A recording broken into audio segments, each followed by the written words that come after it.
Bueno, dentro del curso de la optoelectrónica vamos a ver el tema de los optoacopladores y algunas aplicaciones.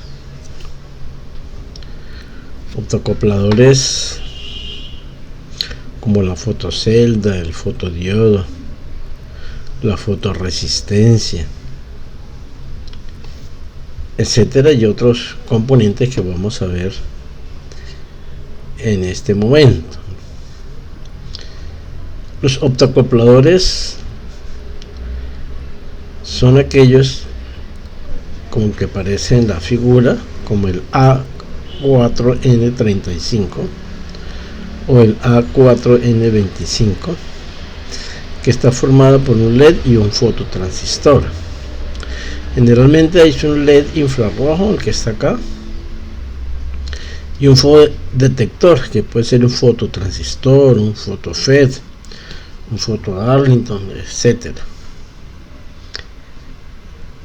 Hay un gorro aislador transparente entre cada uno de los elementos embebida en la estructura para permitir el paso de luz. O sea, los optoacopladores están eléctricamente separados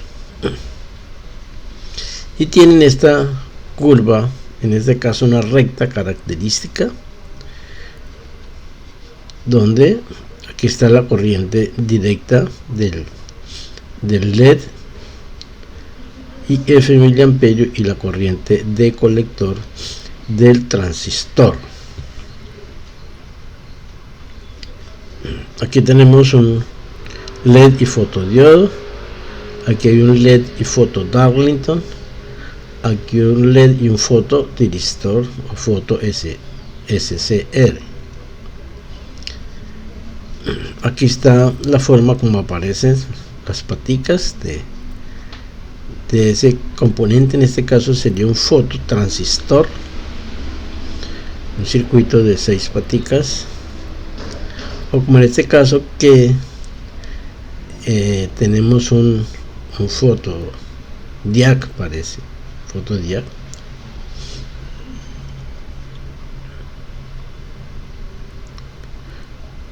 Por ejemplo, ahí tenemos una aplicación. Ahí tenemos un relevador de estado sólido. Aquí tenemos un triac. Los componentes capacitor, las resistencias de polarización. Aquí tenemos el diac, y aquí está el LED infrarrojo. Entonces este LED va a atacar el diac mediante un rayo de luz para poder disparar el triac. Este componente es el MOC3011. Y aquí tenemos un transistor 2N3904 y un diodo inverso para que no vaya la corriente por este lado. Y aquí está el voltaje de entrada, y aquí tenemos el voltaje de salida. Más adelante en otro video vamos a hacer una simulación utilizando Proteus para ver su funcionamiento. El otro es el fotodiodo. Tiene la capacidad de variar su corriente con la llegada de la energía lumínica, similar al fototransistor, y opera con polarización inversa, o sea, trabaja con portadores minoritarios en el diodo. Entonces aquí tenemos el fotodiodo. Ve, aquí está polarizado inversamente, ¿sí? El positivo está aquí en el cátodo y el negativo está en el ánodo. Y aquí está su curva característica específica para este fotodiodo, el HP5082. Entonces ese es el fotodiodo. La fotocelda o fotoresistencia tiene la propiedad de variar la resistencia con la incidencia de la luz. Generalmente son del sulfuro de cadmio y de selenuro de cadmio. Esta es la fotocelda o la fotoresistencia, como el B425. Muy importante esta fotocelda. Más adelante vemos más aplicaciones en otros videos utilizando como control industrial, como control de luz. El diodo emisor de luz o LED es un diodo que al polarizarse directamente emite luz.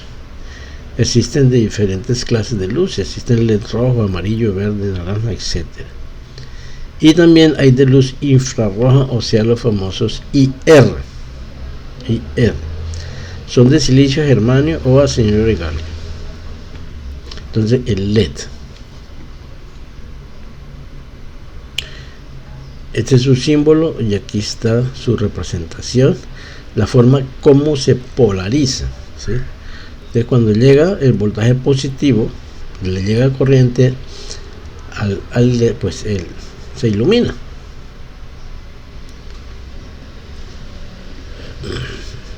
Por ejemplo, si la corriente de conducción es 100 miliamperios y el voltaje de conducción es 2 voltios, la resistencia va a ser 6 menos 2, ¿sí? Porque aquí le aplicamos 6 voltios menos voltaje de conducción del diodo, que es 2 voltios, sobre la corriente que circula por el diodo, que es 100 miliamperios. Eso da 40 ohmios.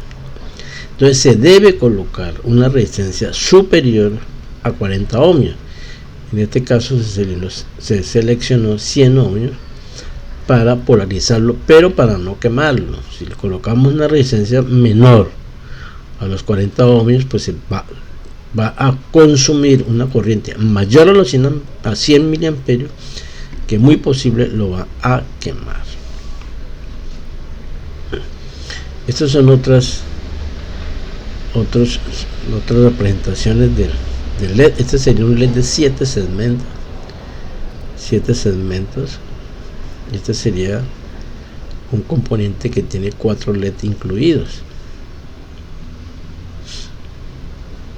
Hay LED de 7 segmentos que funcionan con polarización positiva de ánodo o con polarización de cátodo. El LCD es el diodo cristal de líquido. O sea, las pantallas de este cristal líquido tienen la ventaja sobre la basada al LED, que consume mucho menos potencia, del orden de los microvatios comparados con los milivatios que consume el LED. Entonces el LCD consume como 1000 veces menos de potencia que los LED. Esa es la ventaja del LCD o diodo de cristal líquido. El cristal líquido es un material que fluye como un líquido, pero su estructura molecular tiene algunas propiedades de los sólidos. Por ejemplo, este tipo de cristal líquido nemótico tiene la propiedad de que al polarizarse se opaca. Por ejemplo, para el número 2 se deben energizar los elementos 8, 7, 3, 4 y 5 para que nos dé los números. Entonces es diferente a los LED de 7 segmentos. Los de cristal líquido, repito, consumen mucho menos corriente. Su funcionamiento es muy diferente porque es un líquido que está dentro del componente, que al polarizarse se opaca y aparecen los números. Aquí están la simbología. Si es un LED para 7 segmentos de cristal líquido, pues aquí están los numeritos. Por ejemplo, ahí se representa el 2, se opaca, ¿no? El 2. Por eso se dice que es el 8, el 7, el 3, el 4 y el 5.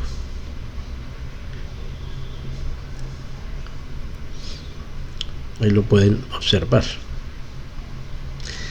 Y las celdas solares, muy utilizados ahora en boga por la crisis climática, convierten la energía lumínica, o sea la energía del sol, en energía eléctrica mediante un fenómeno que se llama fenómeno fotoeléctrico, ¿sí?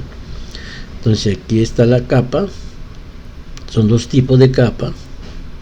Aquí llega la radiación solar, entonces se emiten unos protones y unos huecos dentro de la capa de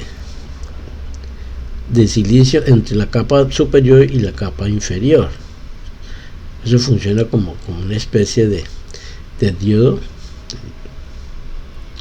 Y aquí está las curvas características. Entonces una capa N y una capa P, que es la de abajo. Bueno, aquí están las curvas características. Aquí está el voltaje aplicado y aquí está la corriente producida en función de la radiación solar.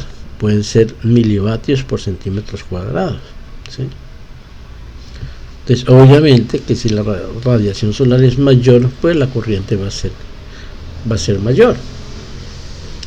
Estos son los famosos celdas que se usan en los paneles solares. Y mediante estos paneles solares, este es un panel solar, pues es que se hacen las plantas eléctricas solares. Tienen un componente, un bloque que es el control de carga, el regulador de voltaje que va a cargar la batería, y aquí pues está la carga. En este caso la carga pues es la vivienda o un motor eléctrico que se quiera energizar con energía solar. Y por último, la lámpara de neón es una lámpara de descarga gaseosa. Consiste en una envolvente transparente llena de gas con dos electrodos, y la fuente de alimentación exterior, obviamente para energizar el neón para que pueda funcionar. Al llegar la energía, el gas se ioniza por la colisión de los electrones procedentes de un filamento caliente, y la luz se produce por una descarga gaseosa en el cátodo. Aquí vamos a ver un ejemplo de aplicación para polarizar una lámpara de neón. Estas son las lámparas de neón. Entonces fíjese, aquí tenemos la resistencia R, la fuente está conectada a 115 voltios. Me dicen que el voltaje de ruptura es 43 voltios, o sea, este voltaje es para este neón A1A, y la corriente es de 0.5 miliamperios. Entonces es obvio que este voltaje va a ser igual al voltaje de VR de ruptura por el voltaje que hay en la lamparita. Entonces, como estos datos están de 115 menos esto, que es 43 voltios, me dice el ejemplo, es igual a la corriente 0.5 por R más 8.